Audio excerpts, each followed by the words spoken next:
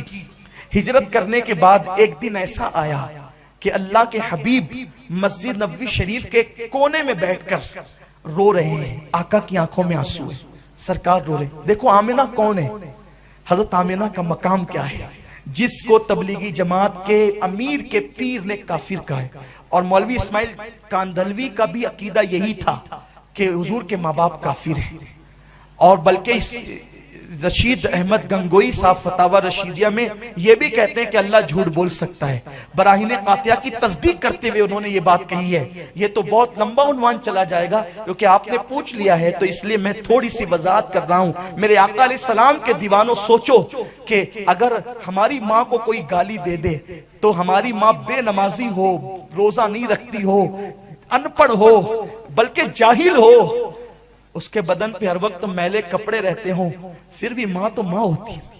کوئی اس کو گالی دے گا تو وفادار بیٹے کے دل پہ کیا گزرے گی؟ جب نبی کی ماں کو تبلیغی جماعت والوں نے کافر کہا ہوگا تو حضور کے دل پہ کیا گزری ہوگی؟ کیا کسی صحابی کا یہ عقیدہ تھا؟ کسی صحابی نے کہا کہ نبی کے ماں باپ کافر تھے؟ بتاؤ اگر کسی صحابی نے کہا ہو تو نبی کی وہ مقدس ماں اللہ کے حبیب صلی اللہ علیہ وآلہ وسلم مسجد نبوی شریف میں بیٹھ کر رو رہے ہیں. حضور کی آنکھوں میں آنسو ہے. صحابہ نے دیکھا، حضور کے قریب گئے اور پوچھا یا رسول اللہ رونے کا وقت نہیں، حضور کیوں رو رہے ہیں؟ حضور کیوں رونے کی بات کیا ہے؟ حضور کا گھر وہ گھر تھا جس گھر میں کسی چیز کی کمی نہیں تھی. ہر چیز میرے نبی کے گھر میں موجود تھی. جس کے در سے جنت بڑھتی ہو اس گھر میں کیا کمی ہو سکتی ہے؟ آسماں خان، زمین خان، زمانہ مہمان، صاحب خانہ لقب کس کا ہے تیرا تیرا. میرے کریم سے گر قطرہ کسی نے مانگا، دریا بہا دیے ہیں، دربے بہا دیے ہیں. اللہ کے حبیب رو رہے ہیں. صحابہ نے پوچھا حضور کیوں رو رہے ہیں؟ تو میرے آقا فرماتے ہیں آج مجھے میری امی حضرت آمنہ خاتون کی یاد آ گئی ہے.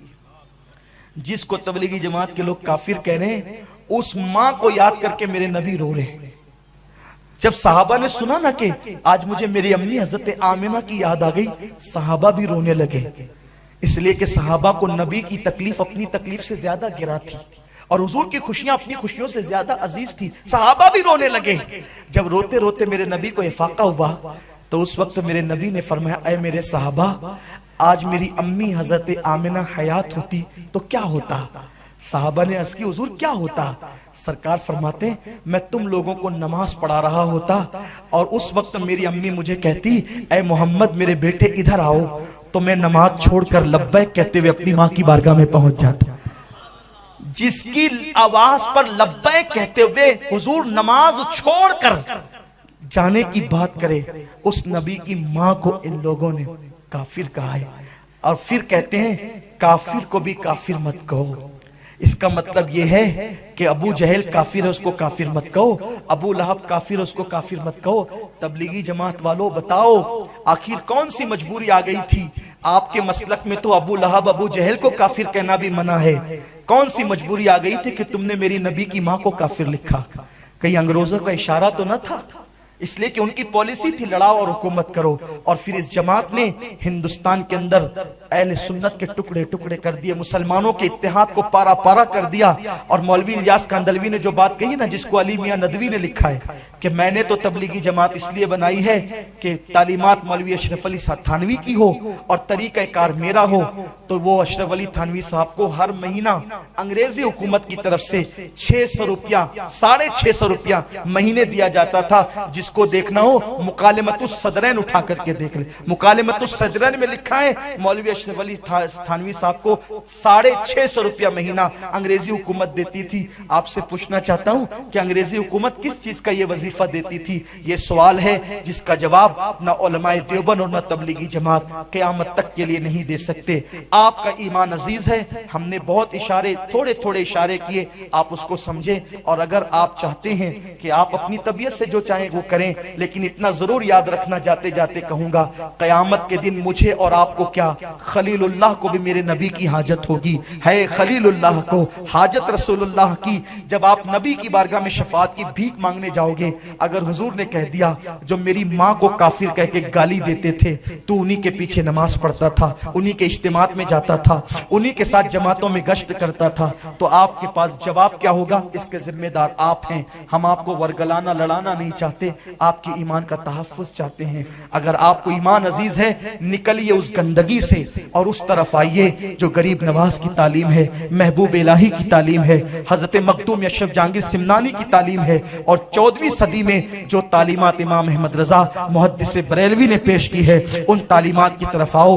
یہ تو سراپا عشق عشق عشق ہی ہے، بلکہ دونوں میں فرق واضح یہ ملے گا، وہاں نبی پہ اعتراضات ملیں گے، یہاں نبی کی طرف سے نبی پر جو اعتراضات کیے گئے ہیں ان اعتراضات کے جوابات ملیں گے۔ وہاں یہ ملے گا آپ کو فرق، یہ وہاں یہ ملے گا نبی مر کر مٹی میں مل گئے، یہاں یہ جواب ملے گا تو زندہ ہے واللہ، تو زندہ ہے واللہ، میرے چشم عالم سے چھپ جانے والے۔ وہاں یہ اعتراض ملے گا نبی کو علم کتنا ہے، یہاں یہ جواب ملے گا اور کوئی غیب کیا تم سے نہا ہو بھلا، جب نہ خدا ہی چھپا تم پہ کروڑوں درود۔ وہاں یہ اعتراض ملے گا کہ نبی کا خیال اگر نماز میں آئے تو نماز کا حال کیا ہوتا ہے، یہاں یہ جواب ملے گا مولا علی نے واری تیری نیند پر نماز، وہ بھی اثر جو سب سے اعلیٰ خطا کی ہے، صدیق بلکہ گاؤں میں جا ان پہ دے چکے، اور حفظ جان تو جان فروز و گرہ کی ہے، اور تو نے ان کو جان انہیں پھیر دی نماز پر، وہ تو کر چکے تھے جو کرنی بشر کی ہے، اور تو نماز کی بات کرتا ہے۔ میرے امام نے کہا